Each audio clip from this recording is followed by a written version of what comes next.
دسترخوان کو اور سفرہ دسترخوان میں دونوں میں فرق یہ ہے کہ خوان سے مراد وہ ٹیبل وغیرہ جو ایسی اس طرح کی کوئی چیز ہوتی ہے جو المائدہ بھی جس کو کہہ سکتے ہیں، تو اس پر بیٹھ کر دسترخوان پر کھانا یعنی میز وغیرہ پر کھانا کھانا،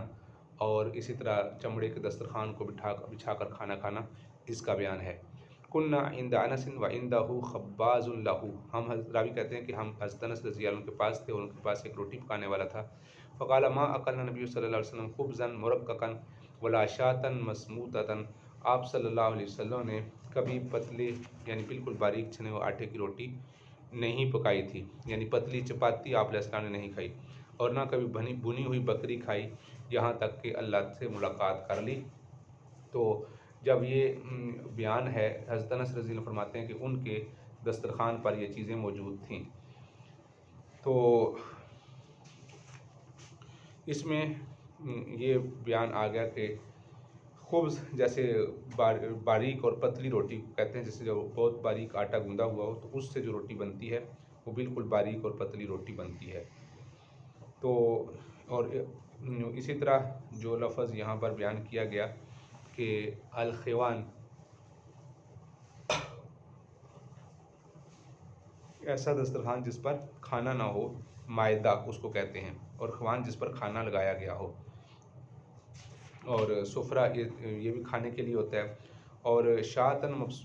مسموطتاً یعنی بکری کے چھوٹے بچے کو ذبح کرنے کے بعد گرم پانی میں ڈال کر اس کے بال وغیرہ اتار لیے جائیں اور پھر چمڑے سمیت ہی بھون کر کھایا جائے، اس کو کہتے ہیں بھنی ہوئی بکری، اور آپ صلی اللہ علیہ وسلم نے ایسا کھانا نہیں کھایا۔ مطلب یہ ہے کہ اکثر آپ صلی اللہ علیہ وسلم کی عادت شریفہ نہیں تھی، مگر احادیث سے یہ ثابت ہے کہ آپ صلی اللہ علیہ وسلم نے بعض اوقات بھنی ہوئی بکری کھائی ہے۔ تو اس حدیث مبارکہ میں یہ بھی ثابت ہو سکتا ہے کہ حضرت انس رضی اللہ تعالیٰ عنہ کے علم میں یہ بات نہ ہو۔ ما علمت نبی صلی اللہ علیہ وسلم اکل علی سکرجۃ قط، راوی کہتے ہیں کہ میرے علم میں نہیں ہے کہ آپ صلی اللہ علیہ وسلم نے کبھی سکرجہ پر کھانا کھایا ہو۔ تو سکرجہ کہتے ہیں کہ یعنی کبھی وہ چھوٹی تشتری جو ہوتی ہے اس کو سکرجۃ کہتے ہیں، چھوٹی پیالی، جسے ہم ایسا پیالہ جو بالکل معمولی سا اور چھوٹا سا ہو۔ آپ علیہ السلام کھلے برتن میں کھانا کھاتے تھے۔ ولا خبز لہو مرقق قط، اور نہ ہی آپ علیہ السلام کے لیے پتلی روٹی کبھی پکائی گئی۔ ولا اکل علی خوان قط، اور نہ کبھی آپ نے میز یا ٹیبل پر روٹی کھائی ہے۔ قیل لقتادہ فعلی ما کانوا یاکلون، پھر قتادہ سے پوچھا گیا کہ پھر آپ صلی اللہ علیہ وسلم کس پر کھانا کھایا کرتے تھے؟ قال علی السفرہ، آپ فرمایا کرتے تھے کہ دسترخوان پر کھانا کھایا کرتے تھے، یعنی چمڑے کا یا کسی بھی چیز کا دسترخوان بچھا دیا جاتا تھا، اس پر آپ صلی اللہ علیہ وسلم کھانا کھایا کرتے تھے۔ تو دسترخوان پر بھی کھانا کھانا ثابت ہے، اور اسی طرح جو اونچی جگہ پر جو کھانا کھانا بھی بعض دوسرے صحابہ سے ثابت ہے، یہ کھانا کھانا جائز ہے، اس میں کوئی حرج نہیں، حرام نہیں ہے۔ انہ سمع انس یقول قال نبی صلی اللہ علیہ وسلم یبنی بصفیۃ فدعوت المسلمین الی ولیمتہ، جب آپ صلی اللہ علیہ وسلم نے حضرت صفیہ رضی اللہ عنہ کا ولیمہ کیا تو میں نے لوگوں کو اس ولیمہ کی طرف بلایا۔ امر بانتاع فبسطت فالقی علیہ التمر والعقد والسمن، یہ جیسا کہ ابھی کتاب المغازی میں بھی پڑھا کہ آپ صلی اللہ علیہ وسلم ان کے ولیمے میں یہ چیزیں شامل تھیں۔ تو اس سے معلوم ہوا کہ آپ صلی اللہ علیہ وسلم کے لیے کبھی یعنی جو چیزیں موجود ہوتی تھیں اس کو تناول فرما لیا کرتے تھے، بہت باریک اور بہت تکلفات میں نہیں پڑتے تھے۔ قال عمرو عن انس بنا بها نبی صلی اللہ علیہ وسلم ثم صنع حیثا فی نطع، پھر آپ صلی اللہ علیہ وسلم کے لیے یعنی حضرت صفیہ رضی اللہ تعالیٰ عنہ کے جب وہ تھا ولیمہ تھا، تو آپ صلی اللہ علیہ وسلم کی ان کی جب رخصتی ہوئی تو پھر آپ علیہ السلام نے ان کے لیے ایک دسترخوان پر حلوہ بنایا، یعنی کھجور، پنیر اور گھی وغیرہ شامل کر کے، اور یہ آپ دیکھ رہے ہیں کہ کتنی مرتبہ، کتنی زیادہ مرتبہ یہ حدیث بخاری شریف میں آئی ہے۔ عن وهب بن كيسان قال اهل الشام يعبرون ابن الزبير يقولون بابن ذات النطاقين۔ بسم اللہ الرحمن الرحیم۔ حضرت وهب بن كيسان سے روایت ہے، فرماتے ہیں کان اهل الشام يعبرون ابن الزبير يقولون ابن ذات النطاقين، اہل شام سے مراد وہ حجاج بن یوسف کے فوجی تھے جس وقت انہوں نے عبداللہ بن زبیر رضی اللہ تعالیٰ عنہ کو پکڑنا چاہا، وہ آئے تھے ان کو پیچھے، تو انہوں نے ان کو شرم دلانے کے لیے، ویسے آر دلانے کے لیے یا بےعزتی کے لیے ان کو کہا یبن ذات النطاقین، اے دو کمر بند باندھنے والی کے بیٹے۔ فقالت لہ اسما، تو ان کو حضرت اسما نے کہا یا بنی انہم یعبرونک بالنطاقین، اے میرے بیٹے یہ تمہیں اس سے پکارتے ہیں، نتاقین کے لفظ سے تعبیر کرتے ہیں۔ وحال تدری ما کانا نتاقان، کیا تمہیں معلوم ہے کہ یہ دو نتاق اور دو بند کیا ہیں؟ انما کانا نتاقی، بے شک میرا ایک ہی کپڑا تھا، ایک ہی ہزار بند تھا، نصفین، میں نے اس کو دو حصوں میں کیا۔ فاوقیت قربۃ رسول اللہ صلی اللہ علیہ وسلم باحدہما،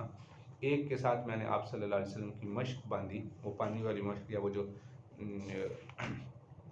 ہجرت کی رات جو آپ علیہ السلام کا سامان تھا، مشق جو پانی والی مشق تھی، اس کو باندھا۔ وجعلت فی سفرتہ آخرہ، اور دوسرے کو میں نے یعنی آپ علیہ السلام اس کے دو ٹکڑے کیے اپنے دوپٹے کے، اس سے آپ علیہ السلام کے ایک ٹکڑے کے ساتھ اس مشق کا منہ باندھا اور دوسرے کے ساتھ توشہ دان باندھا۔ یعنی حضرت اسماء رضی اللہ تعالیٰ حضرت ابوبکر رضی اللہ تعالیٰ کی بیٹی تھیں، تو جب آپ صلی اللہ علیہ وسلم ہجرت کی رات ان کے پاس آئے تو ان کے پاس کپڑے وغیرہ تھے نہیں اتنے زیادہ جس سے آپ صلی اللہ علیہ وسلم کا سامان باندھا جا سکتا، تو انہوں نے اپنے دوپٹے کو درمیان سے کاٹ کے دو ٹکڑے کیے، ایک کے ساتھ مشق کا منہ باندھ دیا اور ایک کے ساتھ کھانے پینے کا سامان باندھ دیا۔ وہاں سے حضرت اسماء رضی اللہ عنہ کا نام ذات النتاقین پڑ گیا۔ تو فقان آل شام اذا عیروہ بالنتاقین، تو جب اہل شام یعنی حجاج بن یوسف کے فوجی ان کو عیب دلایا کرتے تھے تو نتاقین کہا کرتے تھے۔ وَيَقُولُ أَيُّهَا وَالْإِلَٰهِ، تو آگے سے یہ فرمایا کرتے تھے کہ یعنی جب یہ ظالم حجاج بن یوسف کے لشکر والے عبداللہ بن زبیر رضی اللہ تعالیٰ کو آڑ دلاتے تو کہتے ہاں اللہ کی قسم یہ سچ ہے۔ یہ ایک مصرع پڑھتے تھے، تو ایہا والالہ یہ اس کا ایک مصرع ہے، اور آگے دوسرا مصرع تلک شقات ظاہر عنک عارہ، یہ تو ایسا تانا ہے جس میں کچھ عیب نہیں۔ ایہا الالہ، بے شک اللہ کی قسم یہ سچ ہے، اور اس کے بعد آگے یہ شعر کا ایک ٹکڑا پڑھتے تھے کہ اللہ رب العزت نے اس میں ہمیں عزت دی ہے کہ آپ صلی اللہ علیہ وسلم کی ہم نے خدمت کی ہے۔ ان حفیدہ بنت الحارث بن حزن وخالت ابن عباس اہدت الی النبی صلی اللہ علیہ وسلم سمنا و عقتن و ازیبا، راوی کہتے ہیں کہ ان حضرات نے حفید بنت حارث بن حزن اور حضرت ابن عباس رضی اللہ عنہ کی خالہ نے آپ صلی اللہ علیہ وسلم کی خدمت میں گھی، پنیر اور تلے ہوئے گھوں کا کچھ ہدیہ آپ کی خدمت میں بھیجا، یعنی بھنے ہوئے زبن، زب کہتے ہیں گو کو، یہ ایک جنگل کا ایک ایسا حشرات الارض ہوتا ہے، جیسے چھپکلی ہوتی ہے، بالکل اسی طرح کی شکل کا ایک بڑا سا کرکلا سا ہوتا ہے، اس کو کہتے ہیں زب۔ آپ صلی اللہ علیہ وسلم نے زندگی میں اس کو نہیں کھایا، ایک دفعہ آپ کے دسترخوان پر موجود تھا، آپ علیہ السلام نے اسے نہیں کھایا۔ فدعا بہن فاکلنا علی مائدتہ، آپ یعنی ان کے دسترخوان پر یہ چیزیں موجود تھیں، تو آپ علیہ السلام نے گو کو چھوڑ دیا، اور اس سے جیسے نفرت کرنے والے چھوڑتے ہیں، اگر گو حرام ہوتی تو آپ علیہ السلام کے دسترخوان پر نہیں کھائی جاتی، آپ صلی اللہ علیہ وسلم نے چھوڑ دیا اپنے دسترخوان کو، ترکہن النبی صلی اللہ علیہ وسلم کل مقذر لہن، جیسا گھن کرنے والا آدمی اس کو چھوڑتا ہے ایسے چھوڑ دیا۔ ولو کن حراما، اگر یہ حرام ہوتی تو ما اکلنا علی مائدۃ النبی صلی اللہ علیہ وسلم، آپ صلی اللہ علیہ وسلم کے دسترخوان پر یہ نہ کھائی جاتی، ولا امر باکلہن، اور نہ آپ ان کو کھانے کا حکم دیتے۔ ائمہ اس کے گو کے بارے میں احناف کا اختلاف ہے، ائمہ ثلاث کے نزدیک حلال جانور ہے، کھانا جائز ہے، احناف کے نزدیک مکروہ ہے۔ روایات صحیحہ سے تو یہ ثابت ہے کہ آپ علیہ السلام نے اس سے نفرت کی ہے اور خود نہیں کھائی، ہاں البتہ آپ صلی اللہ علیہ وسلم کے دسترخوان پر کھائی جاتی رہی اور آپ نے منع نہیں کیا، تو اس سے ائمہ کرام نے استدلال کیا کہ حرام نہیں ہے۔ احناف کہتے ہیں کہ حرام تو نہیں ہے لیکن مکروہ ہے، کیونکہ خود آپ صلی اللہ علیہ وسلم نے نہیں کھائی، اور دوسری بات یہ ہے کہ اس کے بارے میں اس وقت حکم نازل نہیں ہوا تھا، اس لیے آپ علیہ السلام نے سکوت فرمایا، لیکن پیغمبرانہ مزاج اور طبیعت کے خلاف ہے کہ خبیث جانور حشرات الارض سے طبعاً متنفر ہوتے تھے، اس لیے آپ علیہ السلام نے حکم نازل نہیں ہوا تھا، اس لیے آپ نے خود بھی نہیں کھایا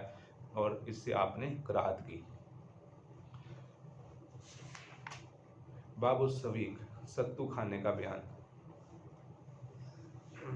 ستو یہ جیسے آٹے سے ہی بنتے ہیں، جس طرح آٹا ہوتا ہے اس طرح کا ستو اسی سے تیار ہوتے ہیں، جو سے تیار ہوتے ہیں،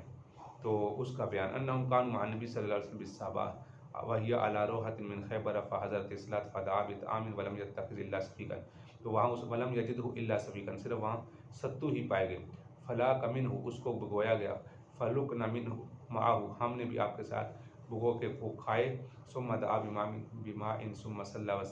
وسلینا ولم یتوضا، آپ علیہ السلام نے وہ کھائے اور وضو نہیں کیا۔ باب ما کان نبی صلی اللہ علیہ وسلم لا یاکل حتی یسمى له فیعلم ما ہوا، یہ بیان ہے اس چیز کا کہ آپ صلی اللہ علیہ وسلم اس وقت تک کوئی چیز نہیں کھاتے تھے جب تک کہ اس کا نام نہ بتا دیا جائے اور یہ جان نہ لیتے کہ یہ کیا چیز ہے، اس وقت تک آپ علیہ السلام نہیں کھاتے تھے۔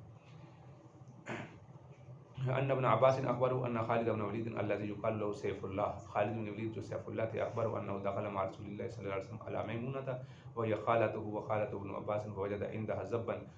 محنوذا فقدمت به اختها عفیدۃ بنت الحارث من نجد، یہ وہی روایت ہے جو ابھی اوپر گزری ہے، آپ علیہ السلام کے پاس گو بنی ہوئی لے کر آئے، فقدمت الزب لرسول اللہ صلی اللہ علیہ وسلم قال کلما یقدم یدہ لطعام، بہت کم ایسا ہوتا تھا کہ آپ صلی اللہ علیہ وسلم اس کھانے کی طرف ہاتھ بڑھاتے تھے، حتی یحدث بہ، یہاں تک کہ اس کے بارے میں بیان کر دیا جاتا ہے، ویسمى له، اور اس کا نام بھی بتا دیا جاتا ہے۔ فاحوى رسول اللہ صلی اللہ علیہ وسلم یدہ الی الزب، آپ علیہ السلام نے اس گو کی طرف ہاتھ بڑھایا، فقالت امرأة من النسوة الحضور، تو جو عورتیں وہاں بیٹھی تھیں ان میں سے آپ علیہ السلام اس میں سے کسی نے کہا اخبرنا رسول اللہ صلی اللہ علیہ وسلم ما قدمتن لہ، کہ تم آپ صلی اللہ علیہ وسلم کو بتاؤ تو صحیح کہ تم آپ علیہ السلام کے سامنے کیا رکھ رہی ہو، ہوا ذب یا رسول اللہ، اللہ کے رسول یہ گو ہے، فرفع رسول اللہ صلی اللہ علیہ وسلم یدہ عن الذب، آپ علیہ السلام نے اپنا ہاتھ اٹھا لیا اور اس کو نہیں کھایا۔ تو خالد بن ولید نے پوچھا احرام الذب یا رسول اللہ، کیا اللہ کے رسول یہ حرام ہے؟ فرمایا نہیں، ولکن لم یکن بارض قومی، یہ میرے علاقے میں نہیں پائی جاتی، فاعجزنی اعافہ فقال خالد فاجتزجته فاکلته، تو کہتے ہیں کہ آپ صلی اللہ علیہ وسلم میں حرام تو نہیں ہے لیکن یہاں نہیں پائی جاتی، لیکن مجھے اس سے گھن ہے۔ خالد کہتے ہیں کہ پھر میں نے اس کو اپنی طرف کھینچ لیا اور کھا لیا، اور آپ علیہ السلام میری طرف دیکھ رہے تھے۔ باب طعام الواحد یکفی الحرام، یہ وہی بیان ہے جو اوپر گزرا کہ قال رسول اللہ صلی اللہ علیہ وسلم طعام الاثنین کافی الثلاثۃ و طعام الثلاثۃ کافی الاربعۃ، یعنی اگر لوگ مل کے بیٹھ کر کھانا کھائیں، ترجمۃ الباب کا مقصد یہ ہے کہ اگر لوگ مل کے بیٹھ کر کھانا کھائیں تو 2 کا کھانا 3 کو اور 3 کا کھانا 4 کو پورا ہوگا۔ ترجمۃ الباب سے مناسبت واضح ہے کہ اس حدیث مبارکہ میں اور اس میں ترجمۃ الباب سے مناسبت بالکل واضح ہے۔ باب المؤمن یاکل فی معن واحدا، مومن ایک رگ سے کھاتا ہے اور کافر 7 رگوں سے کھاتا ہے، اس کا مطلب یہ ہے کہ مومن کو اللہ تعالیٰ برکت دیتے ہیں، تھوڑے کھانے سے اس کا پیٹ بھر جاتا ہے، جبکہ کافر کھاتا رہتا ہے اور اس کا پیٹ نہیں بھرتا۔ تو کان ابن عمر لا یاکل حتی یؤتی بمسکین یاکل معہ، راوی کہتے ہیں کہ حضرت ابن عمر رضی اللہ کھانا نہیں کھاتے تھے جب تک کہ ان کے ساتھ کوئی مسکین نہ کھانا کے لیے بیٹھ جاتا تھا۔ فادخلت رجلا یاکل معہ، تو میں ایک آدمی لے کر آیا ان کے ساتھ کھانے کے لیے، فاکل کثیرا، تو اس نے بہت زیادہ کھایا، فقال یا نافع، تو ان کا ہے نافع لا تدخل ھذا علی، اس اے نافع آئندہ اس شخص کو میرے ساتھ کھانے کے لیے نہ لانا۔ تو سمیعت النبی صلی اللہ علیہ وسلم یقول، میں نے آپ علیہ السلام کو فرماتے ہوئے سنا ہے، المؤمن یاکل فی معن واحدہ، معن کہتے ہیں معیہ کی جمع ہے، کہتے ہیں آنت کو، اور والکافر یاکل فی سبعۃ امعاء، معن واحد ہے، امعاء اس کی جمع ہے، کافر 7 آنتوں سے کھاتا ہے، یعنی کافر بہت زیادہ کھاتا ہے۔ تو اس روایت میں تو ایک تو یہ بات معلوم ہوئی کہ ہمدردی مواسات کرنا چاہیے اور دوسروں کو کھانا ساتھ کھلانا چاہیے، لیکن ساتھ ہی ایسے بندے کو کھانا کھلانا چاہیے جو یعنی مسلمان ہو اور بسم اللہ پڑھے، اللہ کا نام لے، اس وجہ سے آپ نے فرمایا کہ یہ 7 آنتوں سے کھا رہا ہے، یعنی اس نے بسم اللہ بھی نہیں پڑھی اور اس نے بہت زیادہ کھانا کھایا ہے، تو اس وجہ سے فرمایا کہ 7 آنتوں کھانے کا مطلب یہ ہے کہ بہت زیادہ کھانا کھاتا ہے، اور کافر کو اللہ تعالیٰ تھوڑے ہی کھانے سے اس کا پیٹ بھر دیتے ہیں۔ تو اس وجہ سے قال رسول اللہ صلی اللہ علیہ وسلم ان المؤمن یاکل فی معن واحدا وان الکافر او المنافق فلا ادری ایہما، یعنی ہو سکتا ممکن ہے کہ جو اس آدمی وہ آدمی جو کھانا کھانے کے لیے آیا تھا، حضرت عمر رضی اللہ تعالیٰ نے اپنی فراست سے سمجھ لیا کہ وہ منافق ہو۔ قال عبید اللہ یاکل فی سبعۃ امعاء، وہ 7 آنتوں سے کھاتا ہے۔ عن نبی صلی اللہ علیہ وسلم مثلہ ان الکافر یاکل فی سبعۃ امعاء، یہ بھی وہی روایت ہے، یاکل المسلم فی معن واحد والکافر یاکل فی ان رجل کان یاکل اکثر کثیرن، بے شک ایک آدمی بہت زیادہ کھانا کھاتا تھا، فاصلہ بعد میں مسلمان ہو گیا، فکان یاکل اقلا قلیلا، اس نے تھوڑا کھانا کھانا شروع کر دیا، فذکر ذلک للنبی صلی اللہ علیہ وسلم، جب آپ علیہ السلام کے سامنے اس کا ذکر کیا گیا تو فرمایا ان المؤمن یاکل فی میان واحدہ والکافر یاکل فی سبعۃ امعاء۔ عزیز طالبات اب یہاں تک سبق رکھیں، اس کو سمجھ لیں، پھر انشاءاللہ اس کے بعد آگے پڑھیں گے۔ السلام علیکم ورحمۃ اللہ وبرکاتہ۔